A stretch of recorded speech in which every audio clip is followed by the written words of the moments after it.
Կան ազգեր, որոնք տառապում են ցինիզմով։ Կան ազգեր, որոնք խեղդվում են նացիոնալիզմի մեջ։ Կան ազգեր, որոնք կուրացած են սոցիալիզմի պատրանքով։ Եվ կան ազգեր, որոնց տապալում է լուցիֆերիզմը, հպարտության ու ինքնաստվածացման կործանարար վարկենական մոլորությունը։ Իսկ ինչպիսի հիվանդությամբ ենք տառապում մենք հայերս, այս հարցի պատասխանը գտնելու համար ինձանից պահանջվեց 16 տարի։ Պատկերացնում եք, 16 տարի ես փնտրել եմ այս հարցի պատասխանը։ Մենք հայերս տառապում ենք էգոցենտրիզմ հիվանդությամբ։ Ինչ է էգոցենտրիզմը?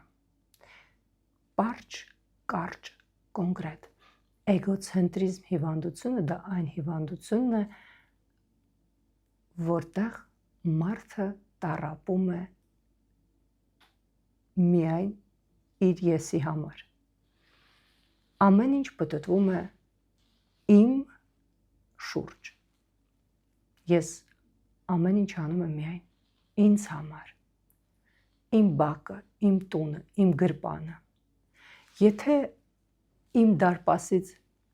այս կողմ մաքուր է, ամեն ինչ հրաշալի է։ Եթե իմ դարպասից այն կողմ կեղտոտ է, դա ինձ չի վերաբերում։